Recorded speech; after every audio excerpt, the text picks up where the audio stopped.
आज मैं अपने पिताजी की पुण्यतिथि के उसमें आया था और मैं रास्ते में आ ही रहा था तो मुझे एसएचओ साहब रोके और उसके बाद वहाँ एडिशनल एसपी साहब आए और मतलब मुझे ऐसे रोका गया जैसे कि मैं एक आतंकवादी हूँ।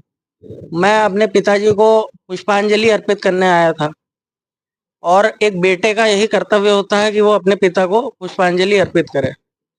मेरा ना कोई कोई इन्वॉल्वमेंट था किसी चीज़ में या कुछ था। मुझे ऐसे वहाँ थाने में रखा गया और बताया गया कि आपको डायरेक्शन नहीं है, आप लखनऊ जाइए यहाँ से। फिर एसएचओ साहब का मेरे को कल फ़ोन आया था, कहा आप लोगों के भाई लोग कुंवर शारदेन मोहन सिंह और आपके परिवार में अन्य सदस्य और कुंवर वेंकटेश मोहन सिंह जी का ये कहना है कि परिवार में आपको कार्ड नहीं मिला है और कार्ड ना मिलने के कारण आपको नहीं आना है, आप उस परिवार का हिस्सा नहीं है। वो लोग उन लोगों का ये कहना है कि वो दो भाई हैं। ये बताइए, आज से मेरे पिताजी की जब डेथ हुई थी, मृत्यु हुई थी, उसके पश्चात जब जो 13ही कार्यक्रम था उसमें तो इन्हीं लोगों ने बताया कि ये मेरे भाई हैं, मेरे भाई हैं। उसके कई महीने बाद ये बता रहे हैं कि हम दो भाई हैं। ऐसे तो कोई पागल ही हरकत करेगा। दूसरी बात, मैं एक चीज़ और आप लोगों के समक्ष रखना चाह रहा हूँ। मुझे जिस हिसाब से लाया गया जैसे कि मैं आतंकवादी हूँ, मुझे कहा गया आपको कहीं नहीं जाना है, आप ब्लॉक में आइए और ब्लॉक से सीधे आप जाइए, ब्लॉक से आप सीधे जाइए घर अपने। तो ये बताइए, मैं अपने पिताजी की, है ना, मेरी आंखें नम है, मैं अपनी पूर्ण तिथि निपटाने आया हूँ। क्या मेरा वो पैतृक निवास नहीं है बरगदी कोट? क्या शारदेन मोहन सिंह ये कह रहे हैं कि मैं उस घर में ना जाऊं? मैं क्यों ना जाऊं? अगर उनके पिता का है तो मेरे भी पिता का है, और मैं क्यों ना जाऊं अपने घर? वो जो पैसा खर्च कर रहे हैं वो भी मेरे पिताजी का है।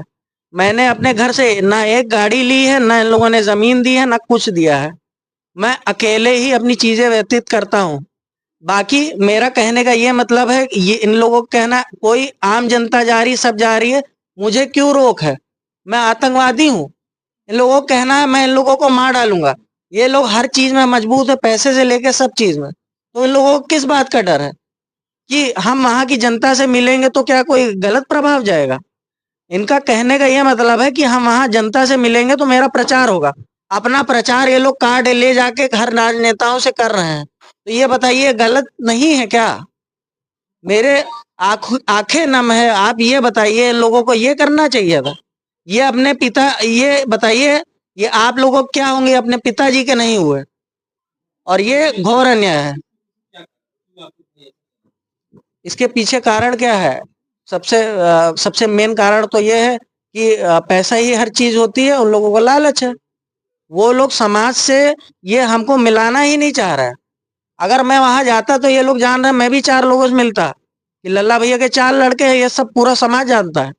मैं तो डीएनए टेस्ट के लिए भी तैयार हूँ। डीएनए टेस्ट कराए और मुंह पे बोलूंगा, मेरे सामने है शारदेन मोहन सिंह और वेंकटेश मोहन सिंह, देखे दम है। शेर का लड़का हूँ, अकेला ही काफी हूँ। और ये मीडिया के माध्यम से मैं बता दे रहा हूँ कि आके सामने हमसे बात करें। ये पीठ पीछे नहीं चल पाएगा, हो गया बहुत। अगली रणनीति क्या है? पहले यही है, ये लोग अपना पारिवारिक, इनका खुद ही मतभेद है। ये लोग क्या लड़ेंगे इलेक्शन?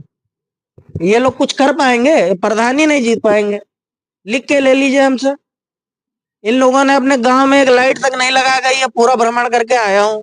गांव वाले कैसे अंधेरे में वहां पे व्यतीत करते हैं जीवन? अपना तो अंदर बैठते हैं, अपना ये कंप्यूटर वो क्या नाम है, टीवी देखेंगे, ये देखेंगे और मोबाइल चलाएंगे।